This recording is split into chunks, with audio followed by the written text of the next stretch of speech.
Live NFL trivia every Tuesday night on Twitch at 9 p.m. Eastern.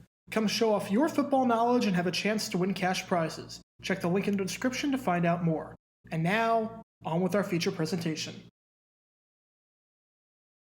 There are roughly 25,000 people who have played in the NFL. Out of the tens of millions of people who have played football, only a select few have made it to football's biggest stage on Sundays. Some of these players have Hall of Fame careers and are remembered as the all-time greats. Some of these players don't even make it 1 year. And then there's an interesting group of people. These are the players that come into the league, score one touchdown and one touchdown only, and then do nothing again. This series is a celebration of those players. The players that found the end zone once and then disappeared.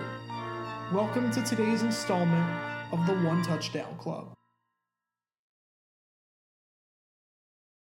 Back in 1989, the NFL draft consisted of 12 rounds. This meant that especially over the final few rounds, as in the rounds that don't exist anymore, you're usually just trying to find the best player on the board, even if it's at a position where there's competition. And when the 8th round of the draft rolled around that year, the Jets noticed a name on the board at running back. Now the Jets were already set at that position. The team was 8th in rushing yards in 1988 and 6th in rushing touchdowns. They had two extremely solid options both under the age of 30. Freeman McNeil was a former first-round pick and a 3-time Pro Bowler, and Johnny Hector had scored 21 touchdowns over the past 2 seasons, including a league-best 11 in 1987. But even though they were set there, they decided to spend their 8th round pick on running back A.B. Brown. Brown didn't do a lot at Pitt during his first 2 years, but over his final 2 seasons of college ball, made an impact at West Virginia. And as a senior during that 1988 season, Brown had 7 touchdowns, just under 1,000 yards from scrimmage, and 5.4 yards per carry. He was actually 4th amongst all independents in rushing yards. However, as Brown began life in the NFL, it was anything but smooth sailing. Brown carried the ball just 12 times as a rookie, and didn't see any significant action outside of a 27-7 victory against the Falcons where he got 41 yards on 8 carries. Then in the 1990 season opener against the Bengals, he tore his right knee, missing the rest of the year. And he started 1991 on the physically unable to perform list. Brown couldn't see the field, either because he was being buried on the depth chart or because he was hurt.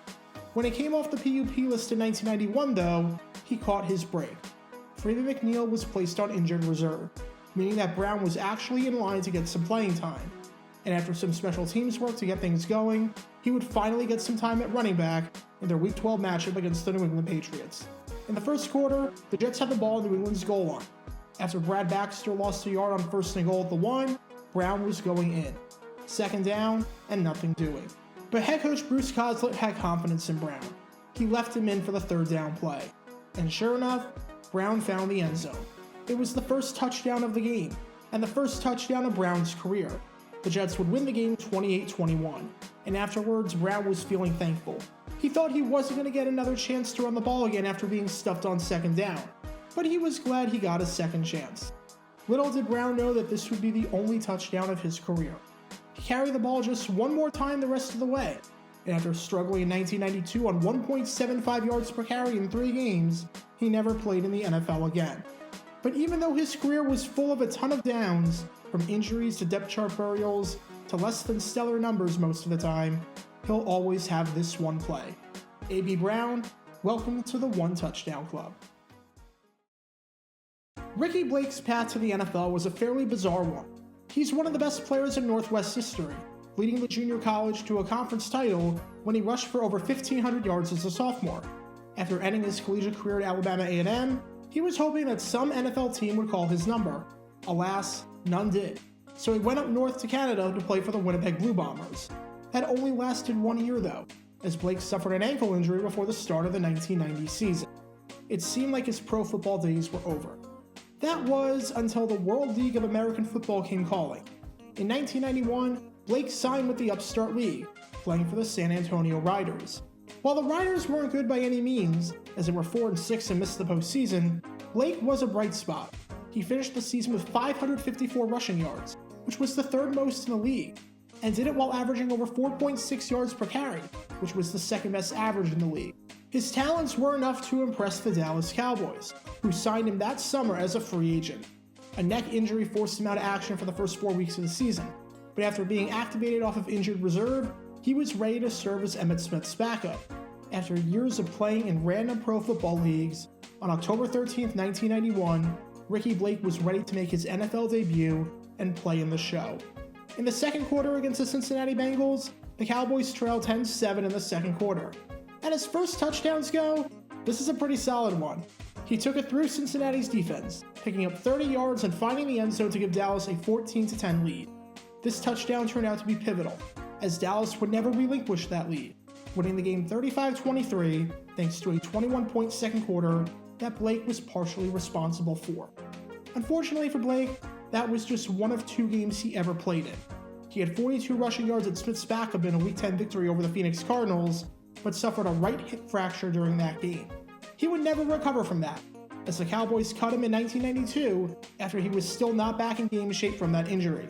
While he bounced around the Arena Football League and NFL Europe, he would never play another NFL game again. However, he'll always have that one incredible touchdown to remember. Ricky Blake, welcome to the One Touchdown Club. During the 1991 season, Washington established itself as one of the greatest teams of all time, and it was capped off with a dominating and convincing victory over the Buffalo Bills at Super Bowl 26. And one of the captains for that game was none other than this man right here, Stephen Hobbs. He was a key contributor on special teams, leading the team in special teams tackles that year. But as much as he was enjoying his role on special teams, he wanted to see the limelight. He wanted to get on the field and play at his natural wide receiver position. As an undrafted guy out of North Alabama, that was not going to happen early on. When you've got one of the best receiving trios of all time in Art Monk, Gary Clark, and Ricky Sanders, good luck getting on the field. Entering the final week of the 1990 season, Hobbs had yet to be even targeted, let alone caught a pass. But in Week 16 against the Buffalo Bills, that changed. Hobbs was finally put into a game at wide receiver. It was late in the fourth quarter, Washington had a 22-7 lead, and had already locked him a playoff spot, though there were some seeding implications as either the 4 or the 5, depending on how Philadelphia did.